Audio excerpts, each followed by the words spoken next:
Okay, I think I'm recording. Looks like I'm recording. So here is this new chapter. We're in chapter 13, I think it is. Looks about right. Chapter 13, Temperature, Kinetic Theory, and Gas Laws. And I'm going to talk a little bit about temperature. So in temperature, the main thing to realize about temperature is that it's not what we think it is.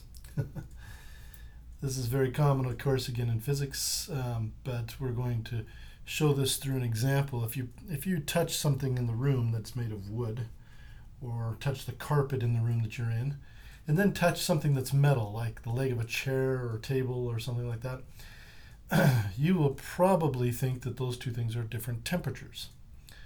But in truth, they are not. Everything in the room that you're sitting in is pretty much the same temperature unless it's being actively heated or cooled. So a computer in that room might be a little bit warmer than other things, but that's because it has something in it that's being actively heated by electricity. Temperature is not measured by touching something. You cannot measure the temperature of something by touching something. What you have to do is you have to have an object that you can bring in contact with the thing you're trying to measure and let it stay in contact for a long time, and then that object will react in some way that you know is related to temperature. So one example of this is what we call a bimetallic strip. A bimetallic strip is two pieces of metal that have been welded together so that they look like one piece of metal. And when they're put in contact with something warm, they will bend one way because one of them expands faster than the other one as it heats up, as it changes temperature. And if it's colder than that strip was when it was welded together, then it will bend the other way as these things contract at different rates. You could also use liquid crystals. Liquid crystals change color as they change temperature. And this is a liquid crystal thermometer. You can also use infrared thermometer because an infrared thermometer is going to, how they measure temperature is,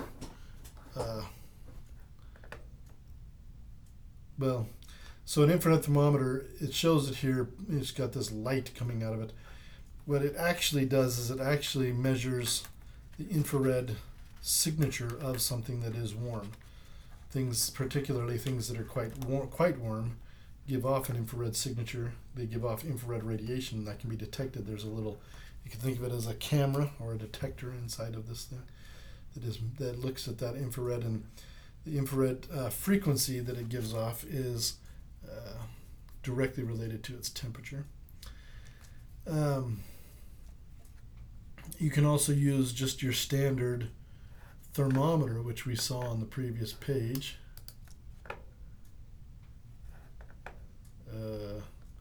Right there. A thermometer has some kind of liquid inside of it, usually either alcohol or mercury. And when you bring the thermometer in contact with something that is a different temperature, the liquid inside expands or contracts and either goes up the bulb or down the bulb, or up the thermometer or down the thermometer.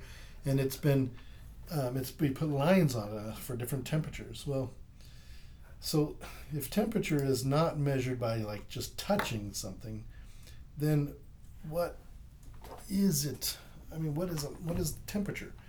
When it comes down to is that temperature is a measure of the amount of thermal energy. Thermal meaning the energy that causes things to be hot or cold. And we'll talk more about that. We'll learn more about that later. But this thermal energy is contained in everything in the universe. Everything has some kind of thermal energy. And the amount of thermal energy that something has determines its temperature.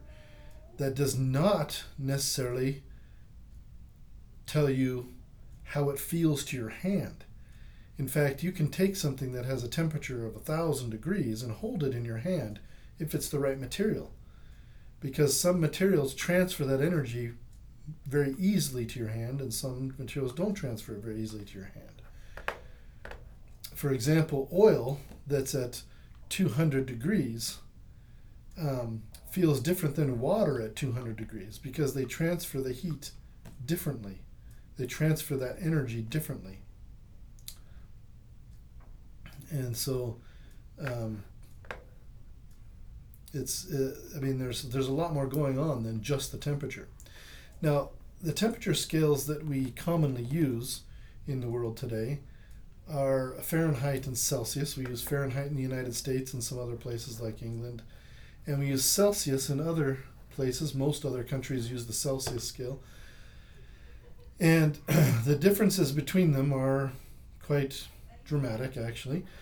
The Fahrenheit scale is named after a man named Fahrenheit, a German.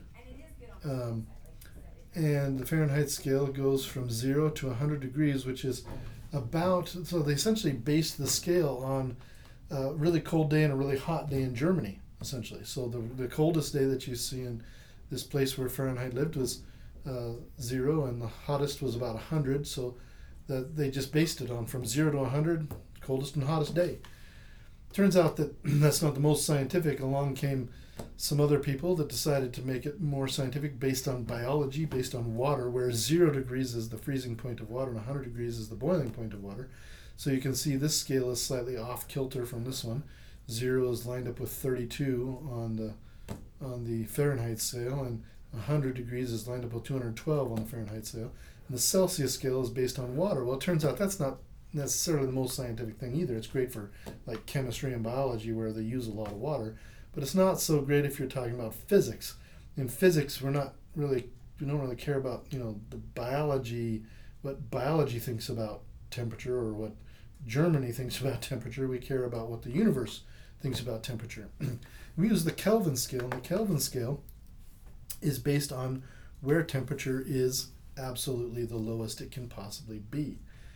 We'll learn more about this in your lab this week, but there is an absolute lowest temperature, it turns out. And that lowest absolute temperature is what we call 0 or absolute 0 temperature in the Kelvin scale, named after a guy named Lord Kelvin who figured this out. And in the Kelvin scale, the 0 degrees Celsius is about 273.15 Kelvin, and the steps on these scales are all different sizes as well. Well, the Fahrenheit steps are small. The Celsius steps are bigger, almost twice as big, you can think of it as. But the Kelvin scale has the same size steps as the Celsius scale, but they're just off. They're shifted at a different thing here. So you can actually make these conversions. They have some functions or some conversion equations. They have a bunch of them here for switching from one to the other. Not that big a deal. And then they have the Raumur scale. There's a Raumur scale too, where the freezing point of water is 0 and the boiling is 80, whatever. It's all just conversions. But temperatures in the universe are really quite variable. The lowest temperature ever achieved is right here around I think it's around 10 to the minus 11 at this point, actually. But this is achieved with the Bose-Einstein condensate that we talked about earlier. This fourth or fifth state of matter, as you might call it, and it was achieved using lasers and magnets and other things. It wasn't achieved using refrigeration of any kind. It's much lower than refrigeration. Refrigeration can get you down to about here, just above 1 Kelvin. This is all less than 1 Kelvin. 1 is 10 to the 0, right? So this is where you can get to on the logarithmic scale of temperatures with lasers and magnetic fields. Right about here you can get to about 1 with normal refrigeration techniques. Using something to cool something else off is what I mean by refrigeration. Liquid helium being the coldest thing that can be used for that. And then where we live, of course, is right around the 200 realm, which is right around in here where water freezes and water boils and all this stuff. Fireplace fire is about 1,000 Kelvin. The surface of the sun is right about 10,000 Kelvin. The center of the earth is hotter than the surface of the sun. Corona of the sun is 1,000,000 Kelvin. Interior of the sun about 10 million Kelvin. and you have rapid hydrogen fusion going on, neutron stars, it's like black holes kind of thing. And then here we have the relativistic heavy ion collider, even higher than stars and black holes and other things. We have actually achieved higher temperatures on Earth than are achieved in stars and things in the universe out there. So this is one insight into how we knew how Lord Kelvin understood that an absolute zero could be measured. If you look at a bunch of different gases, as they get colder and colder and colder, their pressure goes down and down and down and down, and eventually it would hit zero if you could get them cold enough. So they just go down on this nice line here, and they could only get them so cold. But then they extended these lines, and they discovered that they all pointed towards the same number, about negative 273.15 degrees Celsius, which is where we call absolute zero. That's what we call absolute zero.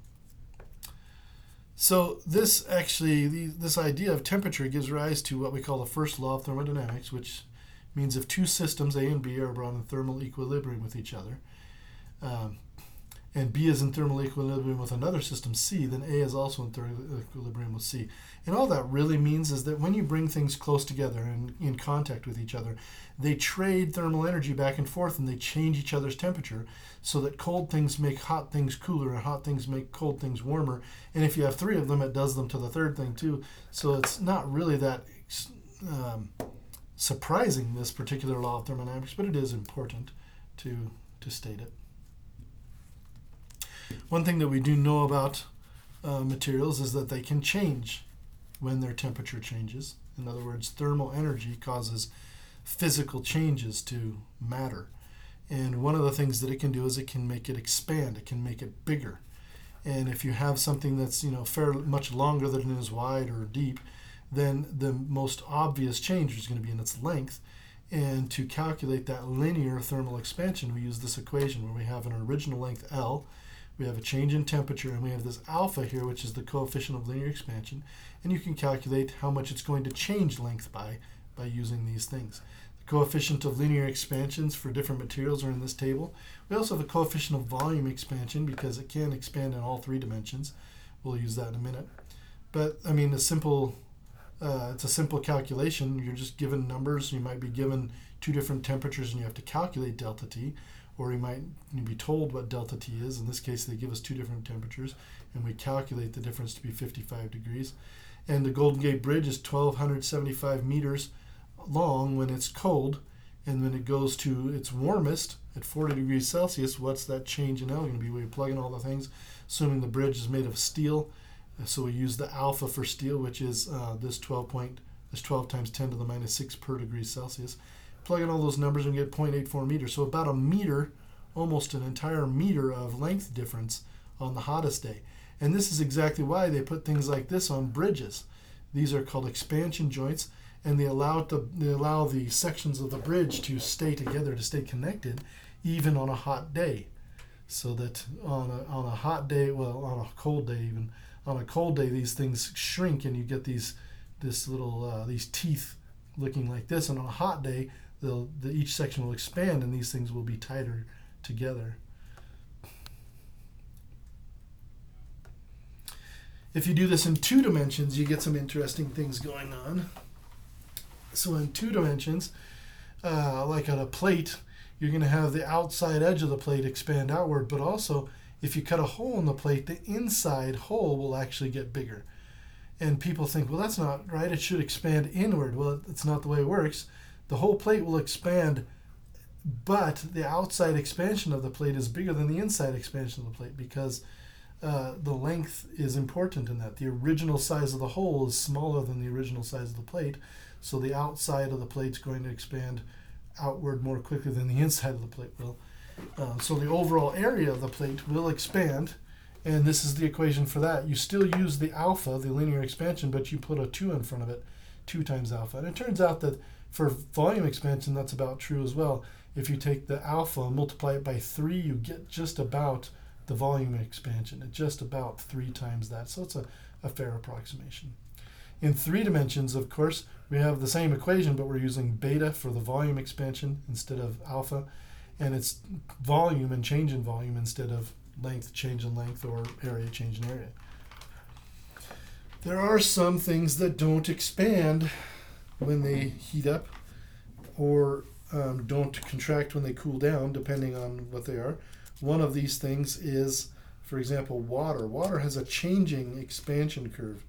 So as you get down to it, so it contracts as you get colder and colder and colder. In other words, this is the density. So the density is, as it gets colder and colder and colder, the density is actually, let's see, what are we doing here? Oh, sorry. This is only from 12 degrees to, this goes from 0 to 12 degrees. So as you hit about 12 degrees, you get this weird curve where as you're going down and down and down and down, your density is actually increasing like it should, because it's compacting in. It's like, it's contracting. And you get to a certain point, and then the density goes down again. It goes up and up and up as it contracts, and then it expands. And this is because, again, of the polar nature of water. The crystals that form start to push away from each other, and they form these crystals that are less dense than the liquid. So ice is less dense than liquid, right at about 4 degrees. That's where that happens. So this is an interesting situation, because as water freezes, it actually when it gets to 4 degrees, it actually loses density, and it actually starts to float. It goes towards the top of the liquid water. And this is why ice floats. When it actually is frozen at 0 degrees, ice is less dense than water, so it floats. That's not true of all liquids. Most liquids are not that way, actually. Here they actually calculate the gas expansion versus the tank expansion. So gas expands and steel expands, but they expand at different rates. So if they're expanding at different rates, what does that mean for the gas? If the gas expands more quickly than the tank, then you might have gasoline spilling out your tank, and that does happen. This is why they say not to overfill your tank.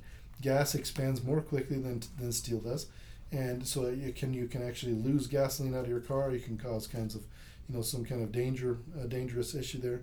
And in this particular case, I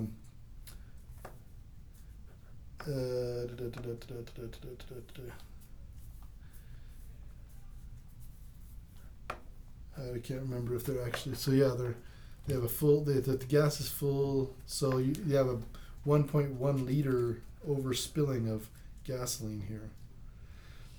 And as things expand, they can actually create stress. They can create forces.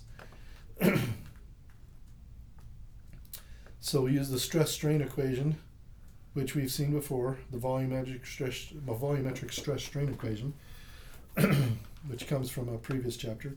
And we can calculate this force divided by area thing, which is a pressure, and that tells you how much pressure you're going to have inside of a tank, maybe of gasoline that's expanding on a hot day. So all of these things quite important, things that we've seen before, and nothing that's too difficult.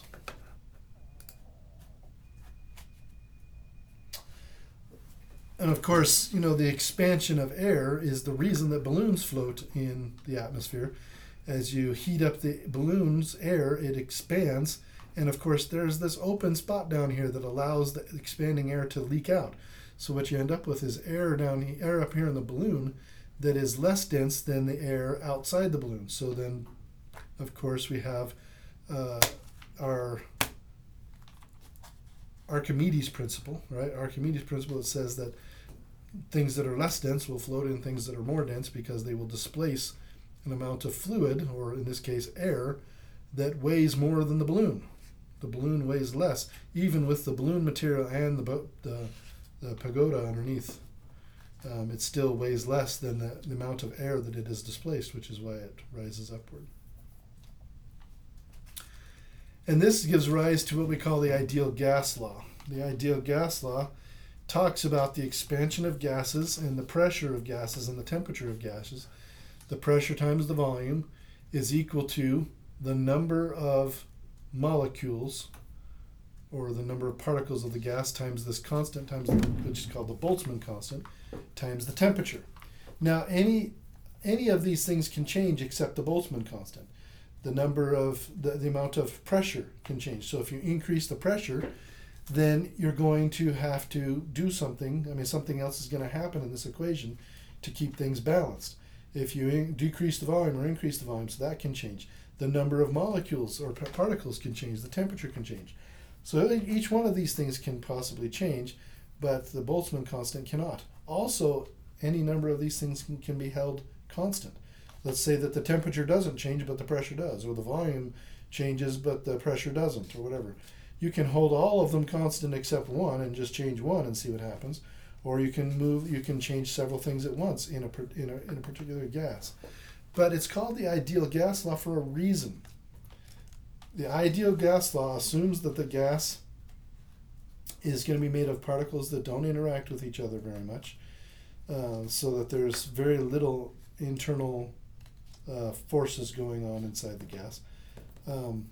It's also assumed that the gases are going to be, let's see, trying to remember what all the assumptions are.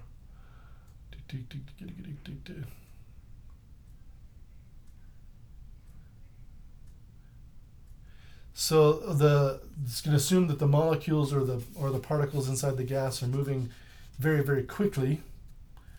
And the reason that's made an assumption is because when they're moving very quickly, they fill up the volume that they're containing. You're never going to find them all on one side or anything like that. So that's another ideal gas law assumption. And I don't remember if there's any more. But anyway, that's good enough. The size of the particles needs to be small compared to the distance between the particles. That's also quite important. But essentially it works for most normal gases. I mean, the ideal gas law is not it's not a stretch of the imagination. Most gases do obey this law fairly well. And so here's an example where we're going to change some things in the ideal gas law and keep some things constant. We're using a bicycle tire. It's fully inflated. It has a pressure that's this pressure. It's got this temperature here. And they want to change the temperature without losing any gas. In other words, the number of molecules didn't change, but the temperature is going to change.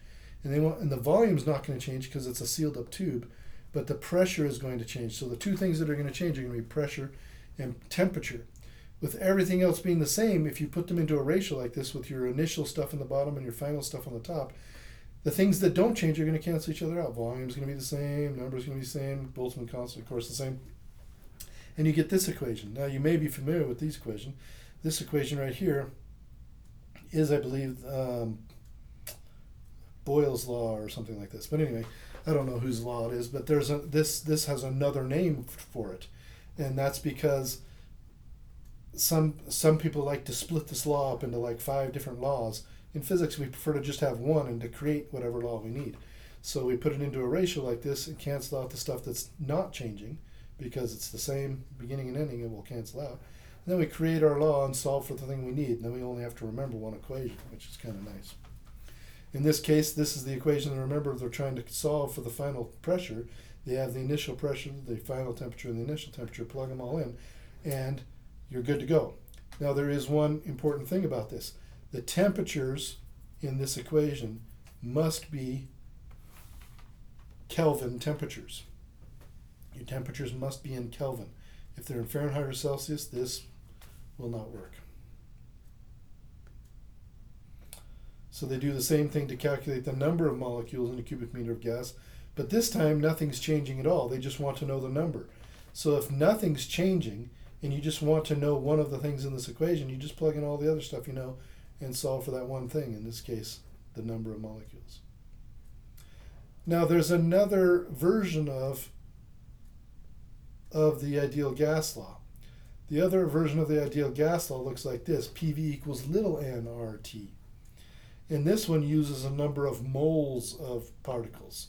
So you have n, little n is the number of moles, where each mole is 6.02 times 10 to the 23rd particles. So it's just a different version of it. In this case, when you're using the number of moles, you have to change the constant as well. So we use this, we call this the gas constant. So that uses number of moles instead of number of particles. I always think of it as the number of moles is always smaller than the number of particles.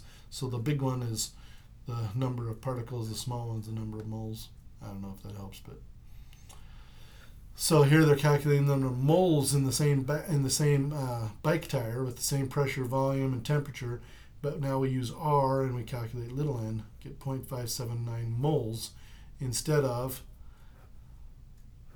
the, let's see, here it is, instead of the 2.68 times 10 to the 25th molecules, right? We get some number of moles instead.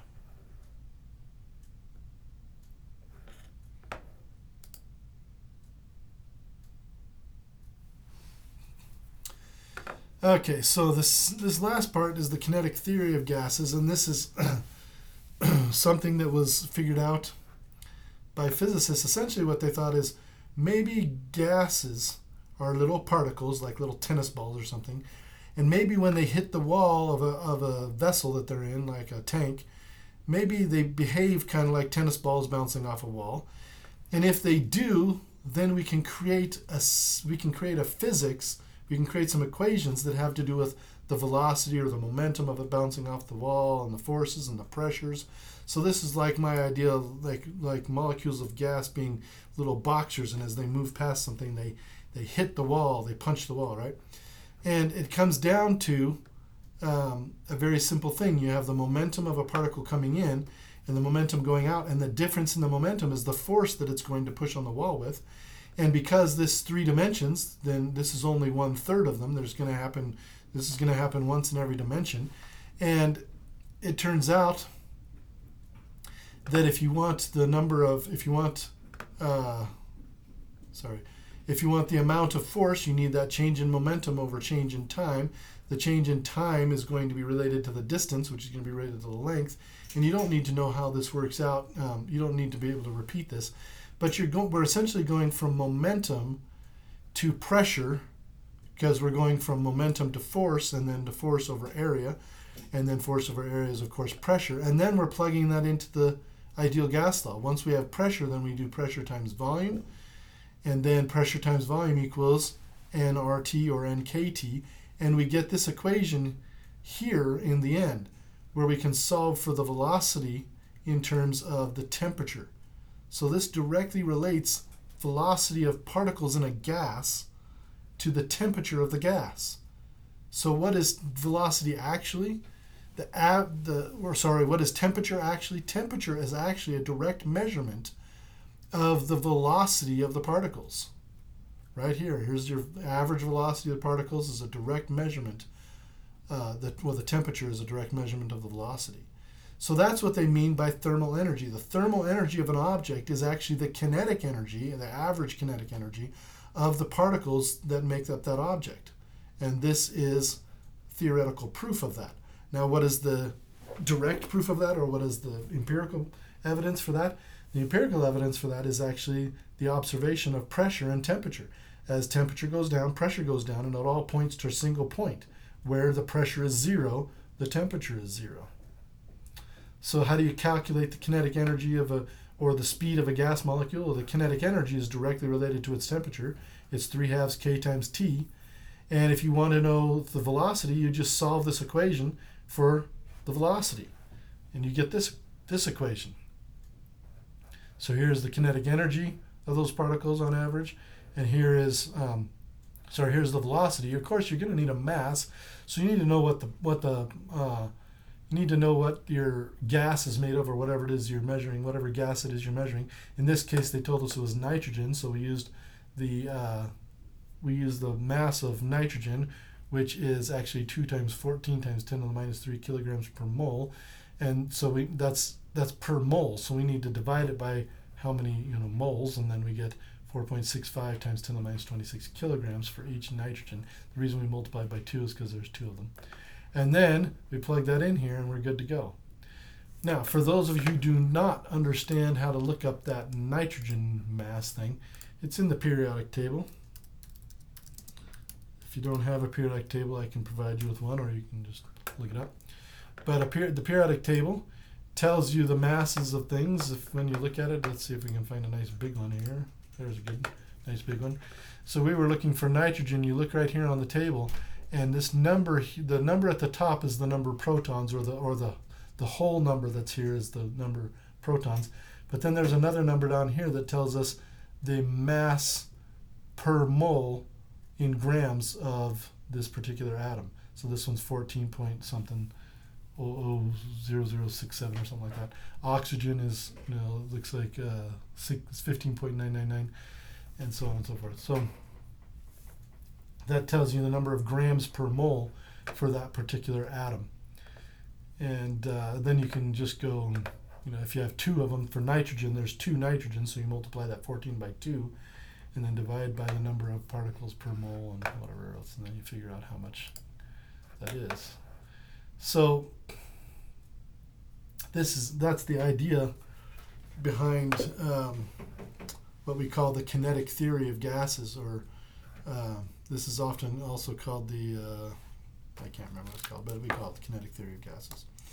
This is a direct relationship then between temperature and the speed of particles within something, and you'll discover as you're making these calculations, they are moving pretty quick. They are particles of gas are fast movers. Now I know that I went through that rather quickly. I'd be happy to answer any questions that you have. And whenever I'm doing these things without students in the room, I have a tendency to move more quickly because I don't get any feedback from students, and I don't ask any questions. But that should get you started, and we'll answer any questions that you have on Thursday as well. And we'll talk to you later. Have a good day.